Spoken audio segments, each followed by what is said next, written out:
104.7 The Cave, Mike the Yep, Intern, there Jay we go. Stevens in the studio. It is Dark Side of the Stream, episode 95, my pick this week, and it was called Keeper of the Ashes, the Oklahoma Girl Scout Murders on Hulu. It was an ABC News documentary that was on Hulu and was released end of May. It features Kristen Chenoweth, who, if you're not familiar, she's an actress, she's a singer. Broadway musical girl. Yeah, actually I saw her in really, Wicked. really talented. And she's actually from Oklahoma. And we'll get into her involvement into this later on. But this documentary tells the story of three girls between the ages of 8 and 10 that were sexually assaulted and murdered at a Girl Scout camp in Camp Scott, Mays County, Oklahoma in 1977, that summer. Before we get into this horrendous story, Jay, were you ever a Boy Scout? I was a Cub Scout briefly. Cub Scout, like how long? Probably not too long. 6 months. Did you maybe. do the derby? Did you make the car? Made the little wooden car. Yeah, made the little wooden car. What else? Made like a fake campfire with like lights and to get your badge and stuff like that. I had some random badges. It was one of those things, just like too much work for my mom for sure. To get you at all the meetings and all that stuff. So slowly but surely you got out. Do you think if she had not dipped out, you would have stayed in it? No. You were like, stupid. I think I was peer pressure. All my friends were doing all your friends were doing it. You're like, I got to do it too. I bet that happens a lot. I went through Boy Scouts, and I actually learned a lot. And probably my love for the outdoors started there, because my parents never went camping. I think we went to a couple times in my life. We went on trips to Gulf Shores, family stuff like that. We went to a cabin or two, but camping and roughing it, that love started with the Boy Scouts. And then in high school, I was friends with guys that were hardcore about it. And that's where all my camping stuff started. I never camped in a tent with my parents. That just all started because of the Boy Scouts. Now, obviously, we're talking about the Girl Scouts here, which I get their cookies a little bit different. Oh God. Yeah. What's your favorite? I will get the thin mint. There's only there's only one right answer. Put them in the freezer. Yeah. Hell yeah. Yeah. All day. I like, I'm probably going to get hit for this one, but I like the ones, the caramel and the coconut. Yeah. Those are called. Those are good. I like those. Yeah. Those are good. It's easy it's not easy. It's hard not to drop a hundo on Girl Scout cookies every year when you see them outside of Walmart. You gotta respect the hustle, man. Dude, and get enough to last you. Yeah. Oh, and they are hustling. It's actually kind of crazy that you could make the case that it might be a little trafficky on that, using kids to make a lot of money for an organization. Yeah, right. But that's not what this documentary is about. Another episode. And we will do that investigation at another time. What this documentary is about, like I mentioned, 3 Girl Scouts that lost their lives in the 70s. Now the story is crazy because I guess 2 months before the murder, something had happened at this camp where one of the counselors had noticed that all of her stuff had been ransacked. Some of the stuff inside of a box had been stolen, and inside of that note, in that box, there was a note that said, "We are on a mission to kill 3 girls in tent 1." Yeah. At the time, the director of the camp was like, this, it's like the late 70s. There's a lot of horror movie stuff. It's a prank. It wasn't a prank. Well, I don't know. Do you think that? I don't know, man. That's the thing. They don't really know if that note came from the killer before. Very mysterious. But the fact is, he didn't live too far away from where this Girl Scout camp was located. And that's where we'll get into the suspect, his trial, and all the craziness with this documentary. Dark Side of the Stream continues next on 104.7 The Cave.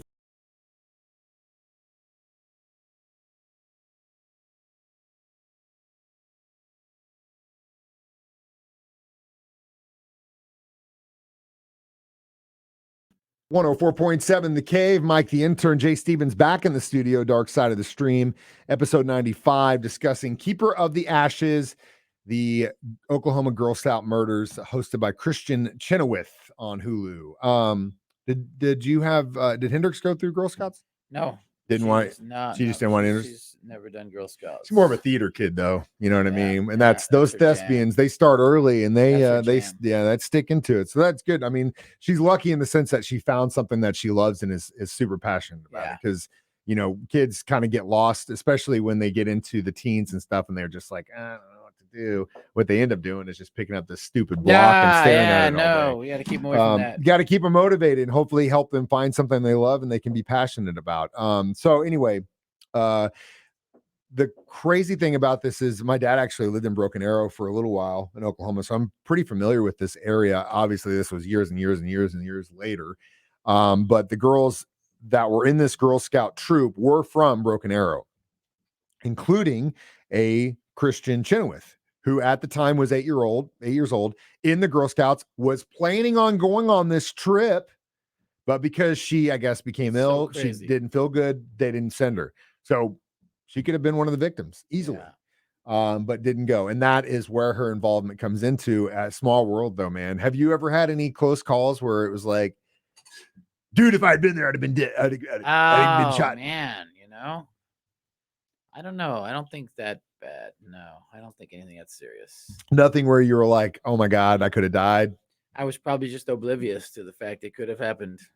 And then, years later, you're like, oh my God, that could have been me. Yeah, I don't think so. I do know that my mom, or at least my mom, always tells the story that when we were living in Vegas, at the time in the early to mid 80s, there was a lot of killer action stuff going on. There were serial killers that were active in the area.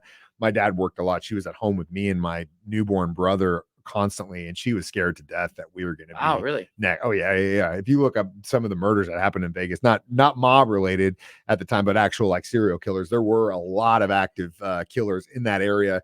Nevada, just out west in general, including, I guess you could consider this one as well, in the late 70s. So what happens is they basically one morning they find a body inside of a sleeping bag, then they find another one, then they find another one, and so they do the testing. They show that these girls have been assaulted, bludgeoned, then strangled. They end up finding a fingerprint on one of the flashlights that were left there, which they think was probably one of the murder weapons. They also found a footprint of a 9.5 shoe size that was covered in blood in one of the tents. So they know that that was probably the killer. But the thing is that I guess the night that this went down, there was a thunderstorm. And it was just by chance that happened, because that definitely screwed with the evidence the police were looking for, since this happened at, outside campground tent, stuff like that. But what they ended up finding out was that there had been this guy that had left or escaped from prison in like 1973 or something, and had been on the run for a long time. And he had been raised about a mile away from where this place was. And that was the suspect from the get-go. We will give Jay some coffee before we return, because he's about to fall asleep on my history lesson, This Dark Side of the Stream, on 104.7 The Cave.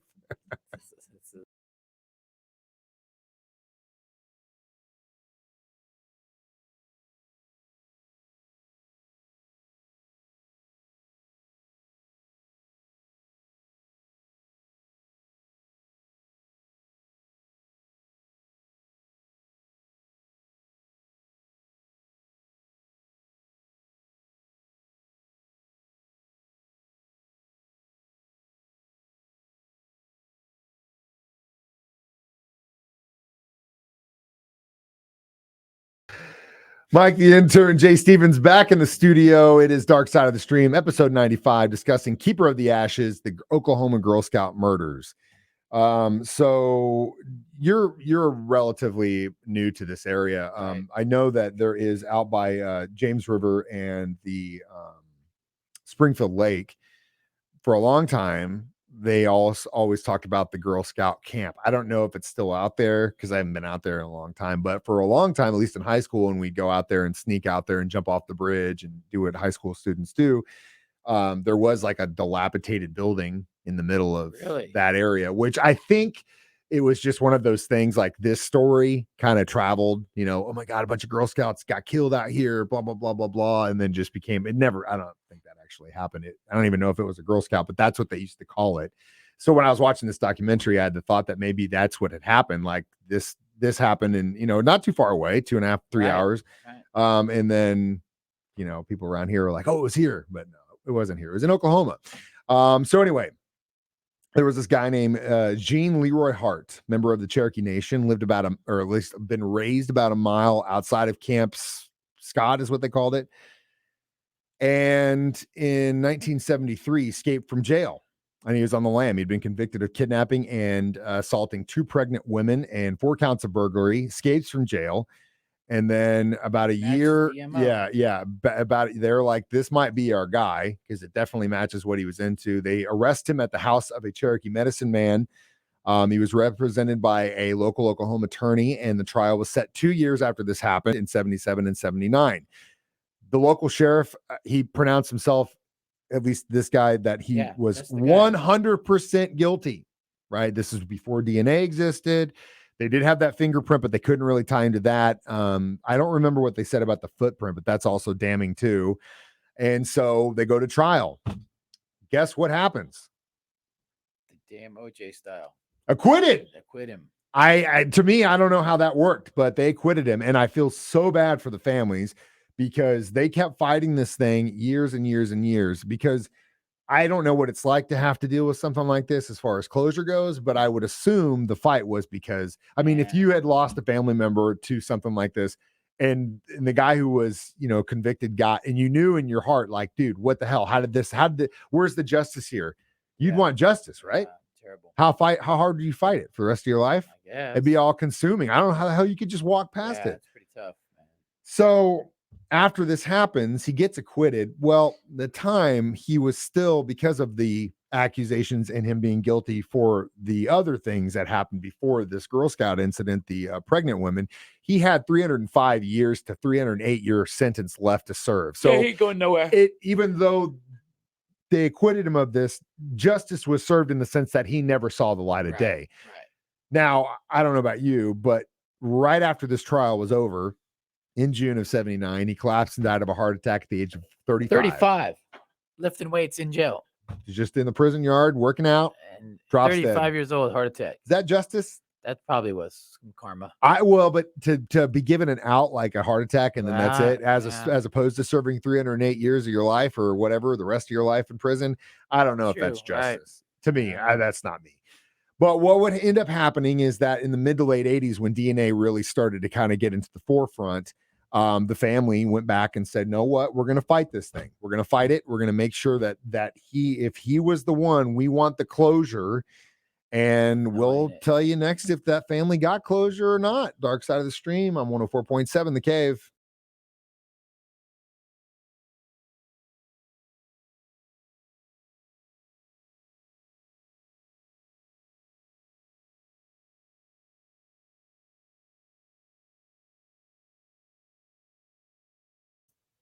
Mike the Intern, Jay Stevens back in the studio one more time. Dark Side of the Stream, episode 95, Keeper of the Ashes, the Oklahoma Girl Scout murders on Hulu. If you want to watch it, do it. It's kind of a crazy story. I wasn't really familiar with it. As I mentioned, I'd always heard that there was a Girl Scout incident here, but I think it was because of moved here, and that's freaks you out, man. Well, yeah, you got kids, but that's crazy. Like, think about how far we've come, or I don't know if it's how far we regressed, but back in the day, like in the 70s, it wasn't a thing to say, "Okay, kids, see you in 2 weeks," and send them off to some camp somewhere. And they still do that, though. They still got camps going on where they send the kids away for a little bit. And now I'm thinking twice about this stuff. My kid's never done it, but her friends are doing it, and so she's been talking about going on a camp church trip, camp, where they go away. But man. Kind of makes you think twice. Back in the day, dude, you could send a kid through the U.S. Postal Service. Oh yeah, my dad used to throw me in a taxi cab from Hollywood. Send me on a half-hour cab ride, taxi cab. What would you do in the cab for 30 minutes? Sit there? Man, I guess just sit in the back seat and be happy to do. You don't even remember? That's how young you were? I was young. Yeah, I was young. 7, dude. 8. Yeah. No way, man. 10. No way. Those are the days. No way. I guess. Airport too. Pick me up at the airport. Just take a cab. I flew. My parents would fly me to my grandma's house a couple times, but they would be at the gate to watch me get on, and they would be at the gate to watch me get off. Yeah, I flew several times. Yeah. So, I mean, in that instance, what are you going to do on a plane? It's not a whole lot. Looking back at it, the dad throwing me in a taxi cab in Hollywood to get back down to the beach. Especially like in the 70s, dude. That's crazy. Anyway, if you don't have kids, if you ain't got time to have kids. So back to this case.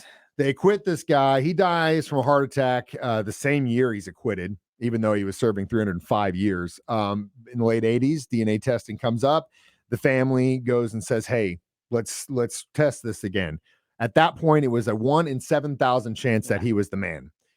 Pretty good odds. Technology gets better. They go back in like 2017. They raise a bunch of money. And I guess in 2019, they basically said that this, based on the testing, was him. It had to have been him. But they didn't actually make that public until the family's victims said they wanted it made public this year, probably having something to do with the documentary that was made.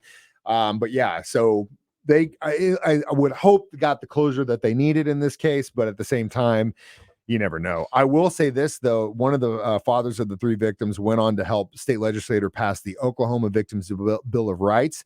He also helped found the Oklahoma Crime Victims Compensation Board. Another parent founded the Oklahoma chapter of Parents of Murdered Children, which is a support group to help get closure. So they, in that sense, did get some good out of it. But, you know, again, it's one of those times where it's just like, golly, wrong place, wrong time. And how does evil like this in the world exist? Can't blame video games on this one. Yeah. But you could blame lead in the gasoline, which, by the way, starting to come back in the news a little bit, the lead poisoning stuff. So we might be having this conversation about more recent stuff coming up here. All in all, how many Thin Mint cookies would you give this documentary? 2.5 Thin Mint cookies. It was nothing special, but it was an interesting story. I think Chenoweth's the idea that she could have been that kind of there was kind of interesting. I didn't really know a lot about the story, but yeah, again, DNA comes to the rescue like it always does. If you're listening to this at home, remember, if you think about killing someone, I don't know what you're going to do. Don't do it because they're going to catch you. DNA is a thing. So they're going to get you. There's not a whole lot you can do about that unless you have a lot of money. Then you can probably get away with anything. Somebody's going to take that whole segment you just said and they're going to splice it up to where you're saying, if you're going to kill somebody and you got some money, Mike the Intern said he's murder for hire now. Yeah, well, they got the whole thing on YouTube, which you can watch this thing every Thursday, 9 a.m. on YouTube, Facebook Live, or as a podcast on our 104.7 The Cave app. Jay, what are we watching next week?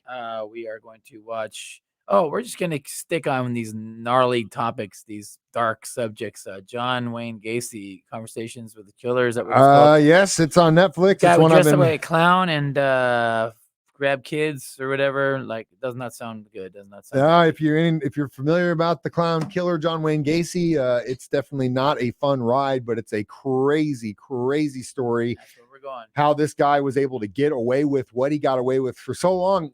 At the same time of being in the public eye, he was a clown for hire. I think he was in like the Young Republic. He was definitely in like local government stuff. I mean, we'll get into it.